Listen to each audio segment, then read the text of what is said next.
Yo, what's going on guys? HyperX here, and today I want to talk some more about Wild Hearts. This of course is the recently showcased new hunting game from the guys over at Koei Tecmo and EA Originals. While of course right now we just have a singular announcement trailer, they do have some new gameplay dropping tomorrow, which of course we'll be diving deeper into when they share it. But for the time being today, I wanted to recap 6 things you need to know about this new title because there has been some additional information shared in interviews, so I thought I'd try and build a bigger picture as to what we currently know on this game. So if you guys do enjoy this, a like would be super appreciated. Comment down below, let me know what you guys think of this game so far. Let me know if you have any current questions, things you want to know more about, and of course do be sure to keep it locked for plenty more. So to begin with, in at number 1, of course, release date. Just quick reminder in case some of you guys have missed this, February the 17th, 2023, so not that far away, is the release date. This will be coming to PlayStation 5, Xbox Series X and S, and PC on Origin, Steam, and Epic. So you can play it on whichever platform you choose. The fact that, of course, it is releasing much sooner is incredibly exciting. You know, typically we see a lot of these new announcements, then we know that we have to wait like 6 to 9 months to play them. But the fact that at the beginning of next year we will have a new hunting game to jump into is incredibly exciting. Something else that is incredibly exciting, however, is multiplayer and crossplay specifically. In number 2, yes, of course, the game is multiplayer. It is confirmed to be 3-player multiplayer as opposed to, say, 4 like it is in Monster Hunter. In an interview, they actually said originally they had considered having 4 players for cooperative play. However, during development, they realized that due to the power of the KARAKURI, which of course are the construction systems, the sort of wooden constructions you've seen in the gameplay, they said that 3-player combat provided the best balance for maintaining a sense of tension and cooperative combat.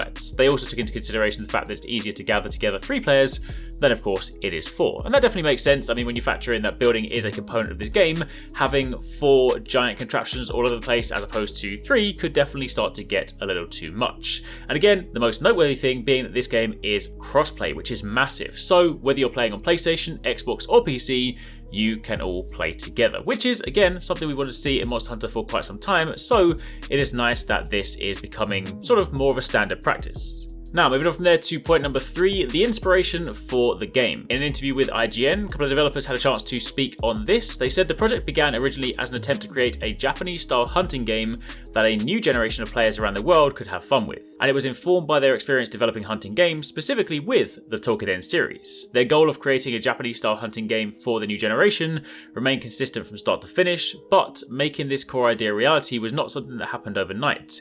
They said one challenge they faced was creating something unique with universal appeal that would be accepted by players around the world. And in order to achieve this, they went through several different prototypes and trial and error over a very long period of time. Following this, the ideas that formed the core of the project were the kemono, which are of course the monsters or the creatures you fight in the game, a fusion of nature and animals, and the karakuri, which is a craft element that was added specifically to suit the hunting elements of the game. They believe that Wild Hearts, born of these core ideas, is a hunting game that offers a new and innovative experience. They also said they wanted Wild Hearts to appeal to a more global audience than, say, the Tokiden series, and that of course is one of the reasons why they didn't necessarily just build this as the next Tokiden. They said certainly as a Japanese-style hunting game, Wild Hearts has some things in common with Tokiden. However, the original aspects of Wild Hearts, such as what you are hunting, the battle system, the world setting, and the visual presentation, are very different from that series. Now, a little bit on the building itself with the karakuri. Number 4, of course, players will hunt using a type of crafting called karakuri. It's an ancient technology that allows for the creation of extremely flexible and creative hunting grounds to take on powerful beasts.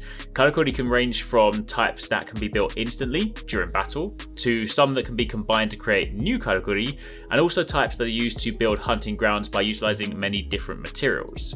They expand the freedom and the possibilities of hunting combat and exploration in the game. So it sounds like you'll be using these not just for combat, but also to explore the world. So it differs from the direction of, say, crafting in something like Fortnite, which of course is a comparison a lot of people seem to be trying to make with this. But of course in that game you have a sort of a much broader scope of things you can build. This one is definitely much more structured.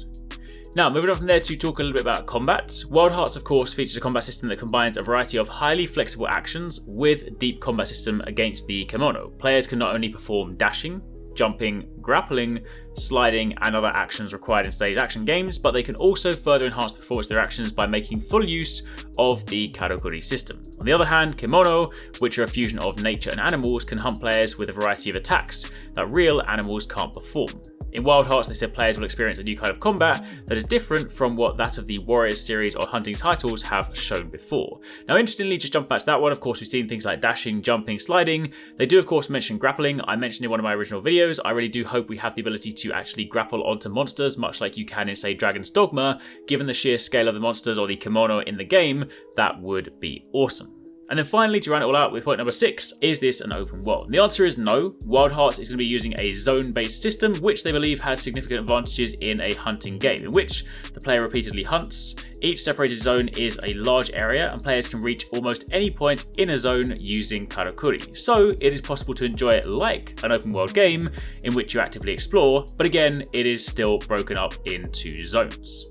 So, there you have it. There's a few more things to note on Wild Hearts. Again, when they do share the new gameplay tomorrow, hopefully that gives us plenty more to talk about, plenty more clarity, because while there have been gameplay snippets in this trailer, it isn't really enough to sort of tangibly bring this stuff together. So, very excited to see more. Definitely watch this space. If you guys have missed some of our recent videos, be sure to check out one of these ones and keep it locked for plenty more.